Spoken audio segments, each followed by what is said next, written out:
Hello, welcome. This is the first in a series on City Skylines. This series is not for your everyday player. This is not for your new player. This is for pro players, players who have played a lot.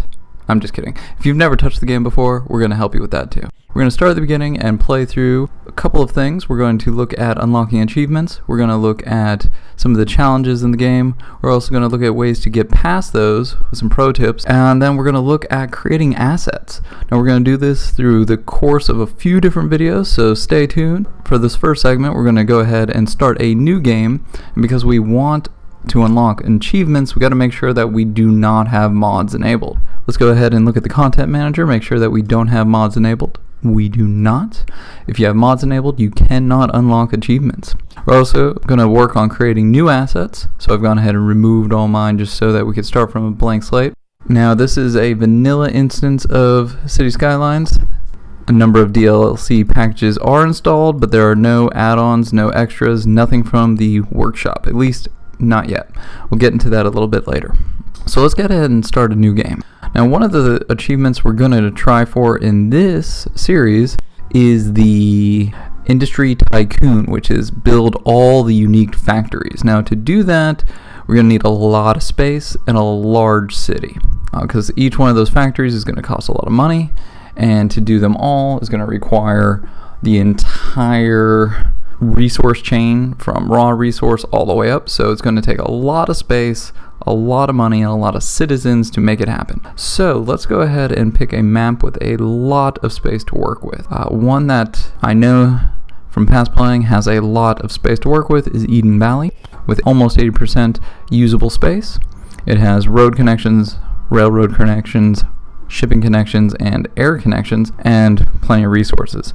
So let's go ahead and start a new city with Eden Valley, and Westwood sounds fine, so let's go ahead and let's play. Loading. Okay, so here we are in Eden Valley. We just started, so there is a lot of nothing going on here. We haven't even unlocked any of the options, so can't really even tell what's here yet. Now from playing quite extensively over the years, I know that here we have a great area for agriculture, as indicated by this light green, kind of yellow-green color. Here we have area with ore, as indicated by that darker patch. We got this hill with some topography here. This would make a great nature preserve park. And then we have a lot of empty space that isn't special in any way, and that's perfect for residential and commercial. We got our water source, and we got our road link. So let's get started. At minimum, we need a road. Done. All right, game over. No, seriously, we need roads. Now, as stated, we're going to need a big city. So we're going to go with a grid city model. And a grid city model takes a little prep work. So what we're going to do is start in this absolute corner, and we're going to align our grid to the game boundary so we lose as little space as possible.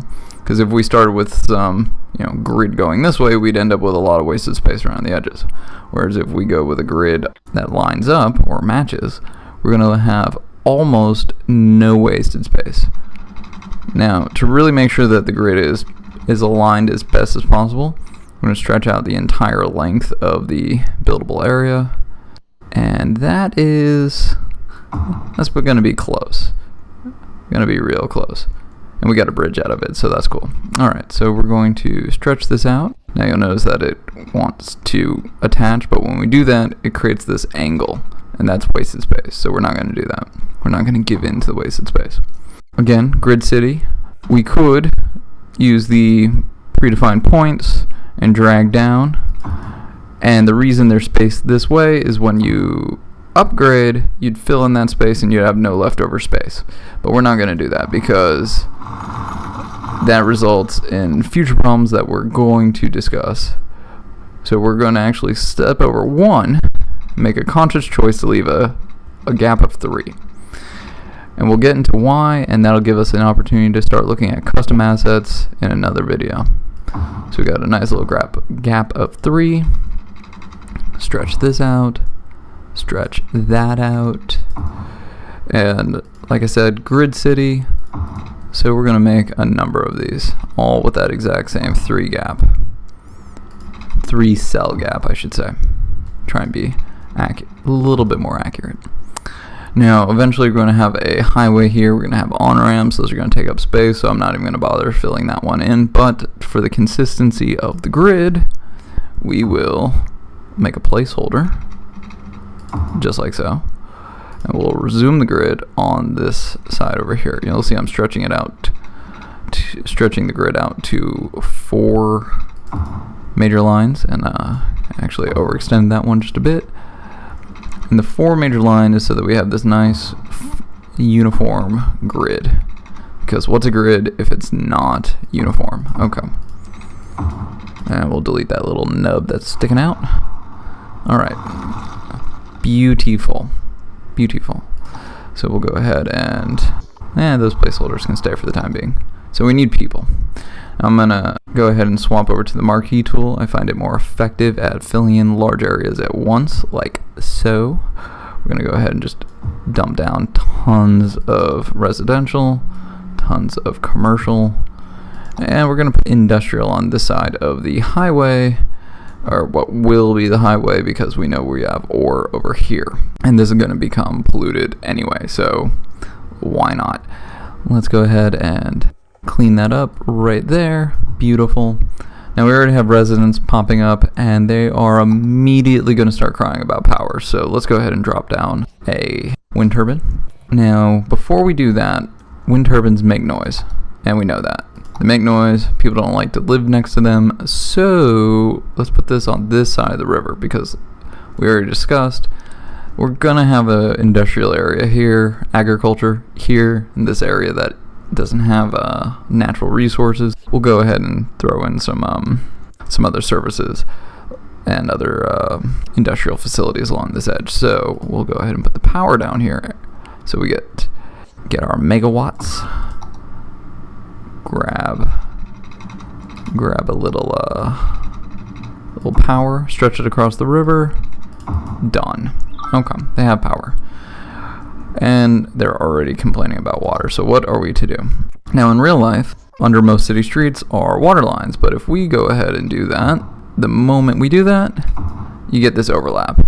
And because these things cost money, and I'm cheap, we're going to go ahead and build as little as is possible. So we're going to do something that's a little unrealistic, and we're going to make the most out of the radius on the water lines. And we're going to stretch this out all the way down across the river. Again, keeping that perfect 90-degree grid so that we get the absolute most out of the water lines.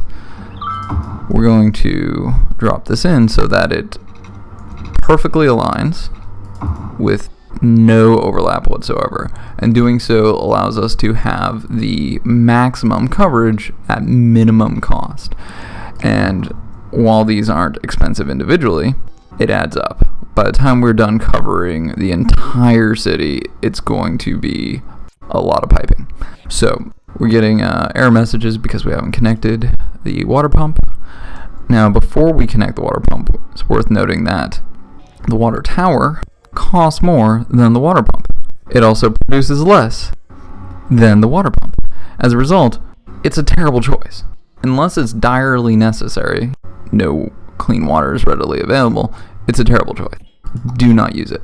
Just don't. Now, they got water, and with water comes sewage, and sewage, they're going to start complaining any minute. It's just a matter of time. So we'll go ahead and drop down a sewage outlet, and it's not powered, so they're still going to complain. Put it a little too far away. Now, we could stretch out the power line, but in this case, we're going to run out of power any minute now, so we'll just go ahead and drop down another wind turbine while we're at it.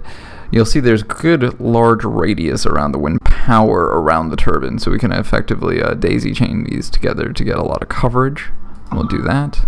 Beautiful. Done. Lovely. And of course, these guys over here haven't quite filled the gap yet, so we should get them a power line. We'll go ahead and stretch this out to here. Stretch that out to there. That'll take care of them. When this happens, and it's frustrating because it happens all the freaking time, best recommendation is simply to expedite the time, accelerate time, and hope that it fills in.